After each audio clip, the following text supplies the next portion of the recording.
In just about a few days from now, the Women's World Championship match is about to start between reigning world champion Wenjun Ju, 32 years old, incredibly strong player, against Tingjie Lei, who is her challenger, and she has made impressive progress over the last couple of months. In this video, I would like to have a preview of what's about to happen in the next couple of weeks. And of course, we are going to have a look at two interesting examples from both players.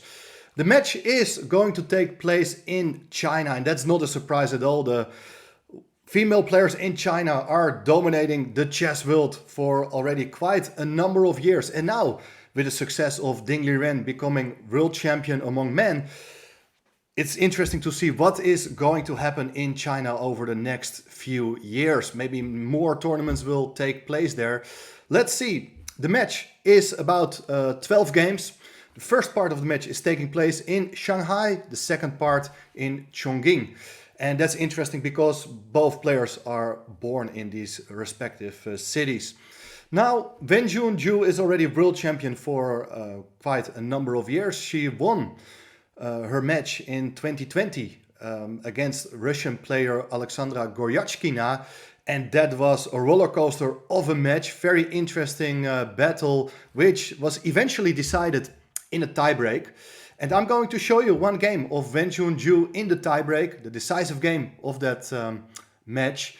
And Wenjun Ju plays with the white pieces, Goryachkina with black. Knight f3, d5, g3, the Lei opening, c6, bishop g2, bishop g4, castling, knight d7, h3, bishop h5, d4, e6. Very standard type of structure. c4, bishop e7, and now c takes d5, e takes d5, knight c3. I think this is an interesting moment, first interesting moment of this game, as the normal developing move would here be the move knight to f6. But probably Goryachkina didn't want to play it because of knight e5, which is a bit annoying, as white is planning to go f4, maybe g4, trying to trap the bishop very soon. And, well, taking on e5, d takes e5 allows a very annoying pawn in the middle of the board, kicking the knight away. So therefore, knight gf6 was not played, and Goryachkina played bishop takes f3. Very understandable, and the normal recapture would be bishop takes f3. But e takes f3 was played, voluntarily doubling the pawns. Very interesting opening concept, which of course was sort of home-cooked by the Chinese team, especially for this game. Looks weird, because also the pawn on d4 may look more vulnerable now, can no longer count on the support of the e-pawn.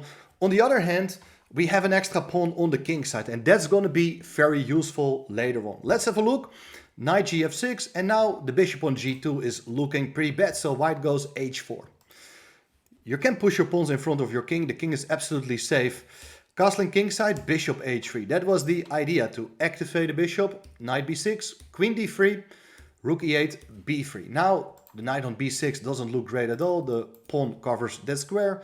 Knight fd7, rook e1, placing the rook on the open file. Bishop f6, bishop d2. So white is about to connect its rooks and try to take over control over the only open file. Now black played a5, trying to generate some counterplay. King g2, knight f8, and now it's time to swap the rooks on the e file. Queen takes, rook e1, the other rook comes over, queen d8.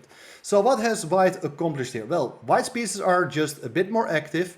Just the knight on c3 doesn't look impressive at all. So what is white going to do now?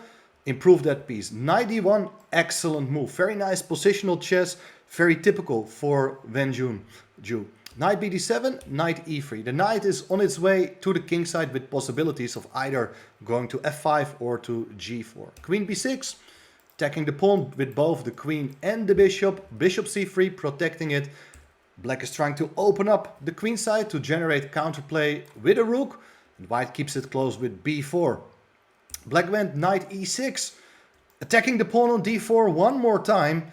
And this is the moment to swap the bishop. Bishop takes e6, f takes e6, creating a target on the half-open e-file. Knight g4, attacking the pawn right away. Rook e8, the rook protects it, and now white plays f4. Excellent idea. Here we see that f5 can become a serious threat, attacking the pawn, as the rook on e8 is unprotected. Therefore, black went for the move queen to d8, protecting the rook. h5, and here you see the extra pawn is very useful. White is looking for ways to open up the king side and generate new threats. h6, stopping the h-pawn, and now rook e3. Everything is nicely protected. The rook is doing pretty well, overprotecting along the third rank, but also queen e2 is a serious idea. So that the rook is in front, you're attacking the pawn. Black went king h8, and now b5, another excellent move, trying to open up the position on the other side of the board, and that makes it even harder for black to hold its position. If you take with the pawn, there is queen takes b5, and the a-pawn is very weak. Knight b8 played, queen e2, intensifying the pressure against the pawn on e6. Now, if you protect it with queen d7, there will follow f5, and you see that the pawn on e6 can no longer be defended. Taking on f5 cannot be recommended as the rook is hanging. Therefore, black had to make a concession, taking the pawn on b5. Queen takes b5, queen c8, but now the pawn on a4 can just be taken. This is a big problem. Knight c6, bishop b2 was played. White is a pawn up and will consolidate her position. Queen c2, the queen is now looking for a way to infiltrate. Queen e8, protecting the g6 square, attacking the pawn on h5. Knight takes f6, g takes f6, bishop a3, powerful move, hitting the rook. The rook will go away, and now f5. Finally, the pawn will come forward. And you see that now you have advanced 2 pawns, but the white king is still absolutely safe, being supported by the other pawns. Now, if you would take the pawn on h5, there is f takes e6, and black's position collapses. So therefore, black played here the move e5.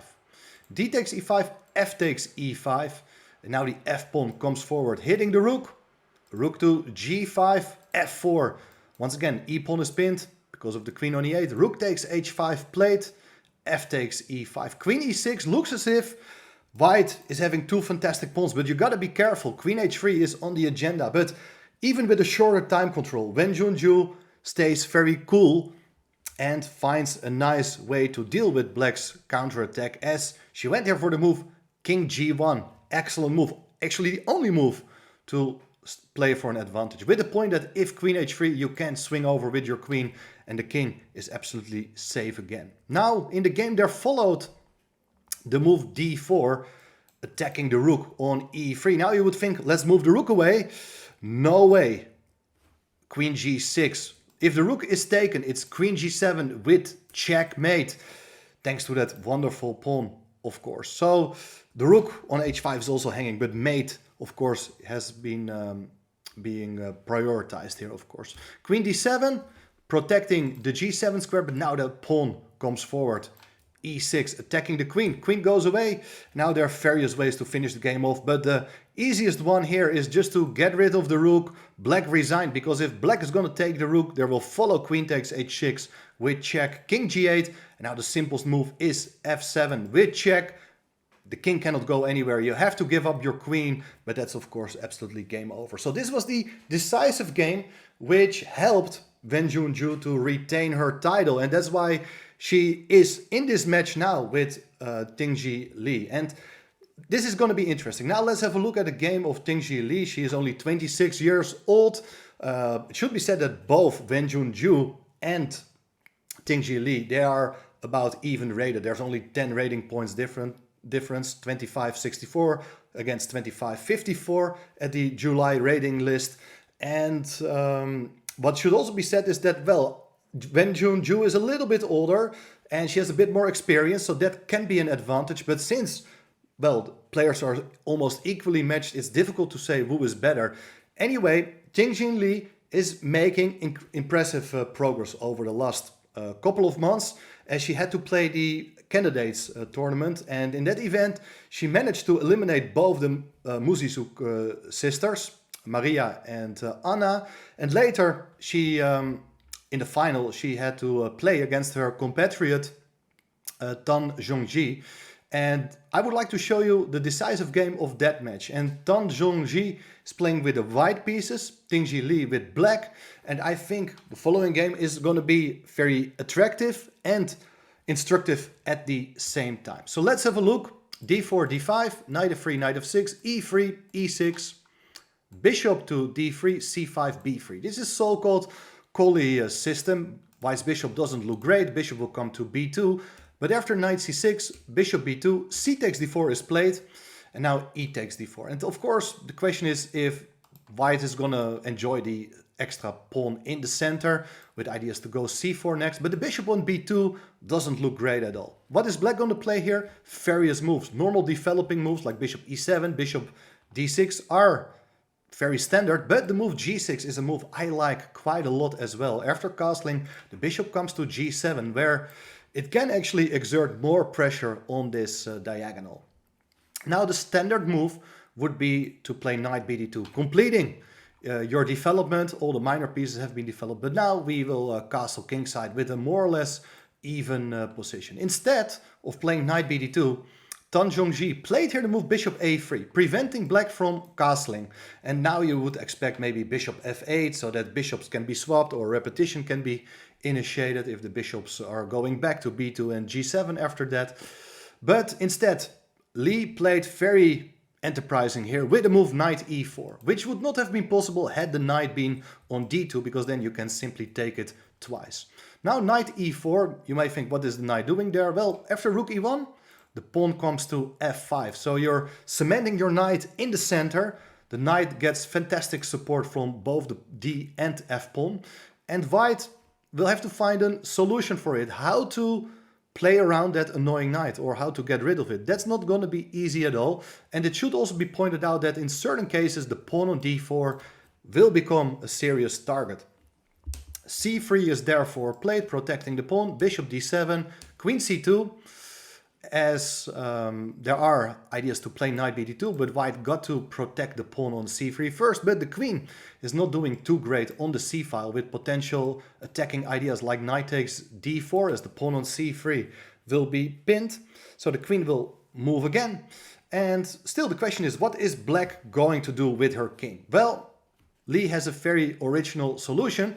Not anything yet. Just push the pawn to g5 with the idea to go to g4 next. Knight fd2, white anticipates that idea, g4 is played anyway, and now knight takes e4 played on the board. Because, well, if you don't play it, look at these pieces on the queen side. They are looking out of play. It's unclear what their exact plan is. Knight takes e4, f takes e4, bishop to f1, and now queen f6. Very nice move. The f-file has been opened, so you bring your queen into the attack. Queen e2, attacking the pawn on g4, h5 is going to be played, knight d2, finally the knight is joining play, and here bishop f8. Finally this move is going to be played, but now if bishops are going to be swapped, I think black is in excellent shape here, thanks to the pressure along this file, but most importantly, it's very difficult, if not impossible, for white to challenge that pawn on e4. You cannot really play f3, that would be too weakening, the pawn can just be taken.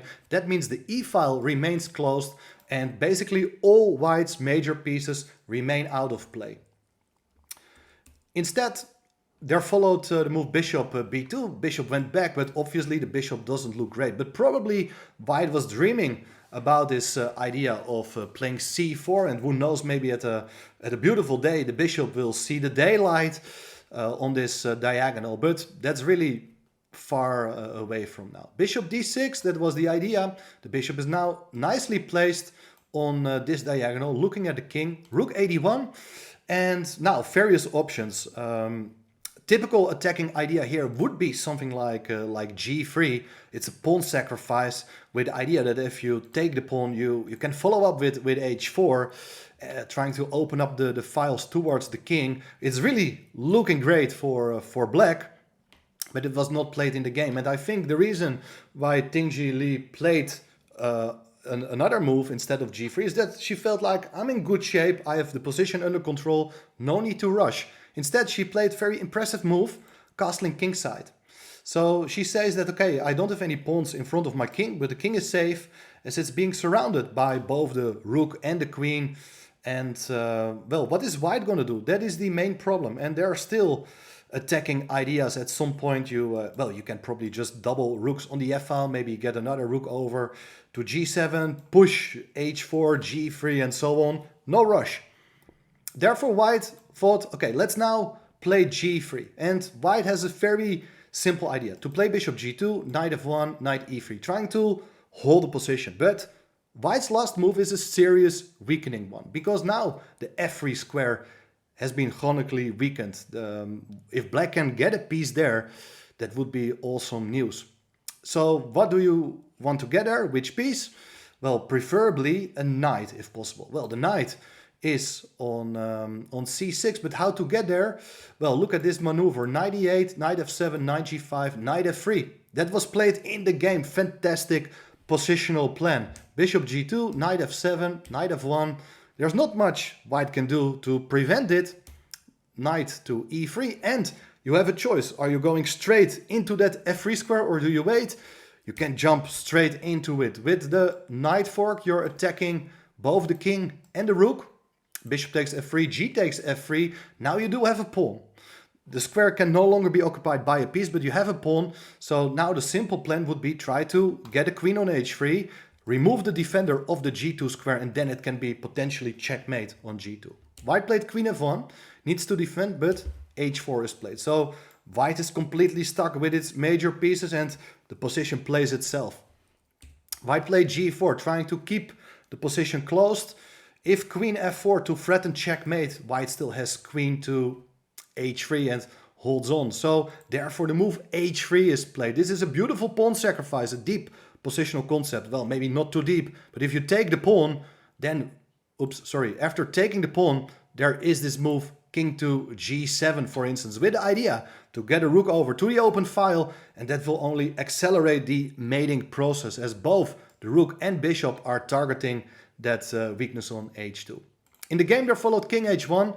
White decided to keep the pawn on the board, but now rook f7, white played c4, queen h4, and white is in deep trouble. But because you cannot really take the pawn on d5, as that opens up the c-file, the rook will enter, hitting the bishop. If the bishop goes away, then you take on f2, as the queen protects the rook on f2.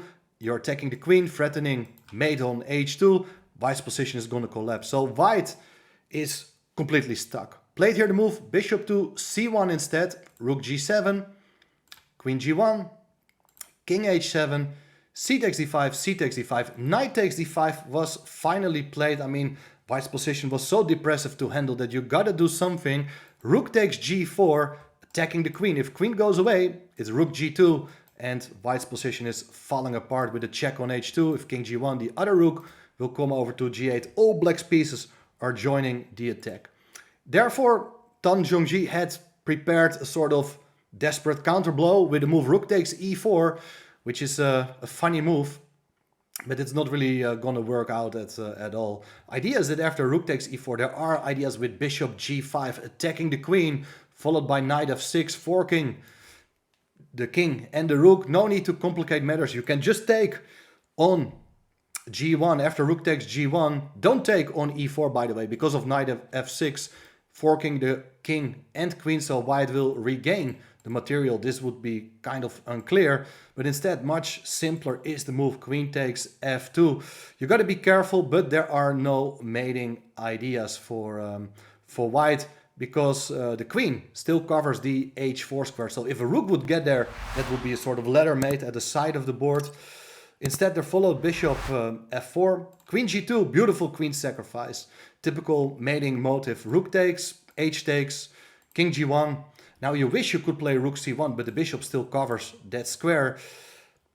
Therefore, bishop takes f4 was played first. And this is the moment where Tingjie resigned, as after rook takes f4, it's rook c1 check, king got to go away, and now it's g1 queen, and it's mate in a few moves. Black is a queen up. So with this victory, Lei earned the right to challenge her compatriot Wenjun Ju, and that's gonna be very interesting match between two top female players from China, who actually both have studied finance and economics. I think Wenjun Ju is graduated already, and apparently Lei is still in university, in the Shanghai University. But Not sure she has too much time for it right now with the World Championship match coming up next week.